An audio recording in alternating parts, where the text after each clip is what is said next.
पशुपालक भाई को नुकसान उस वक्त होता है जब उसका पशु समय पे हीट पे ना आए। रिपीटर हो सकता है। अगर वो समय पे हीट पे नहीं आ पा रहा है तो उसका कारण हो सकता है कि आपके पशु के बच्चेदानी में इन्फेक्शन होना। बात यह है हीट में आने के बाद आपका पशु रिपीटर ना हो, कंसीव कर जाए, बच्चा ठहर जाए। नमस्कार किसान साथियों, F2DF मोबाइल ऐप और F2DF वेबसाइट आज आपके लिए बहुत महत्वपूर्ण जानकारी लेके आई है। जो हमारे पशुपालक भाई हैं, जो हमारे किसान भाई हैं, जो पशुओं के ऊपर निर्भर हैं, क्योंकि हमारे देश में अधिकतर पशुपालक भाई या फिर अधिकतर किसान, अधिकतर परिवार ऐसे लोग हैं जिनका आय का साधन सिर्फ पशुपालन ही है, जो 1 या 2 भैंस रखते हैं और उससे दूध का उत्पादन होता है, उससे उनका घर का खर्चा चलता है। ऐसे में एक पशुपालक भाई को नुकसान उस वक्त होता है जब उसका पशु समय पे हीट पे ना आए, समय पे वो बच्चा ना दे, समय पे गाभिन ना हो, रिपीटर हो सकता है, जिस वजह से एक पशुपालक भाई का नुकसान होता है। ऐसे में एक पशुपालक भाई है क्या क्या सावधानियां बरतनी चाहिए ताकि उसका पशु समय पे हीट पे आए, रिपीटर ना हो और समय पे बच्चा दे। देखिए, सबसे पहला कारक जो है निर्भर ये करता है आपके पशु का वज़न कितना है। अगर आपके पशु का वज़न अच्छा होगा तो आपका पशु समय पे अपने आप हीट में आएगा। मतलब अगर आप अपने पशु को संतुलित आहार दे रहे हो, अच्छा आहार दे रहे हो, तो आपका पशु अपने आप समय पे हीट में आ जाएगा। अगर आप संतुलित आहार अच्छा नहीं दे पा रहे हो या फिर आपका पशु संतुलित आहार देने के बाद भी हीट में ना आए, उस वक्त आपको क्या करना है। देखिए, सबसे पहली बात, अगर आपके पशु ने पहले बच्चा दिया है, उसके बाद अगर वो समय पे हीट पे नहीं आ पा रहा है तो उसका कारण हो सकता है कि आपके पशु के बच्चेदानी में इन्फेक्शन होना। सबसे पहले आपको उस इन्फेक्शन का इलाज करना पड़ेगा। अब हम बात करते हैं इन्फेक्शन का इलाज कैसे करना है। आप 200 ग्राम घी लीजिएगा। अगर आप भैंस का इलाज कर रहे हो तो गाय का घी लेना, और अगर गाय का इलाज कर रहे हो तो भैंस का घी लेना। अब अगर हम बात कर रहे हैं भैंस की, अगर आपको भैंस का इलाज करना है तब 200 ग्राम गाय का घी, उसके अंदर आप 20 से 30 ग्राम हल्दी लीजिएगा।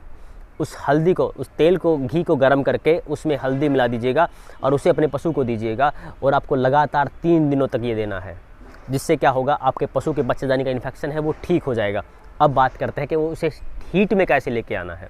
अब देखिए, अगर आपका पशु हीट में नहीं आ रहा तब आपको क्या करना है। गेहूँ, 250 ग्राम गेहूँ लेना।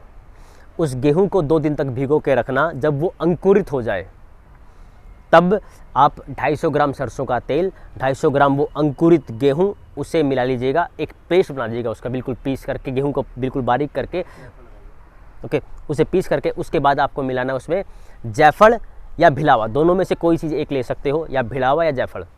अब आपको उसे गर्म करके उसकी राख बना दीजिएगा, और उस पेस्ट के अंदर जो सरसों का तेल था और जो 250 ग्राम गेहूं का अंकुरित बीज था, उसे मिला करके उसके अंदर उसकी राख, भिलावा या जायफल की राख मिला करके अपने पशु को खिलाइएगा। और आपको ये 3 दिन तक लगातार खिलाना है।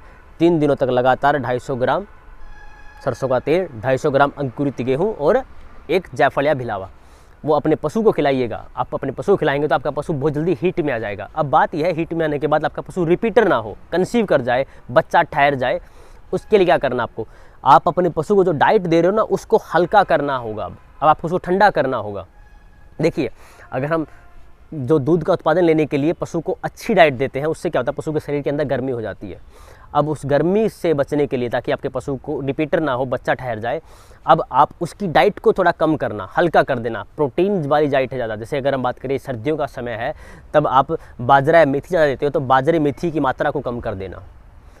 अगर गर्मियों का समय है, अगर आप गेहूं का दलिया दे रहे हो तो गेहूं के दलिए की बजाय जौ खिलाना, ठंडी है कहीं ना कहीं, जिससे प्रोटीन भी मिलेगा और आपके पशु के शरीर में ठंडक होगी, जिससे वो बच्चा जल्दी कंसीव हो जाएगा। आपको 1 हफ्ते तक ये डाइट, ये ध्यान रखना है कि हल्की डाइट देनी है, जिससे आपके पशु को बच्चा ठहर जाए, वो जल्दी गाभिन हो जाए और समय पे बच्चा दे सके, समय पे आगे आपका बछड़ा बछड़ी जो दे सके। ताकि उससे फ़ायदा क्या होगा कि एक पशुपालक का पशुधन है वो बढ़ता रहेगा, जिससे किसान भाई फ़ायदा कमा सकता है।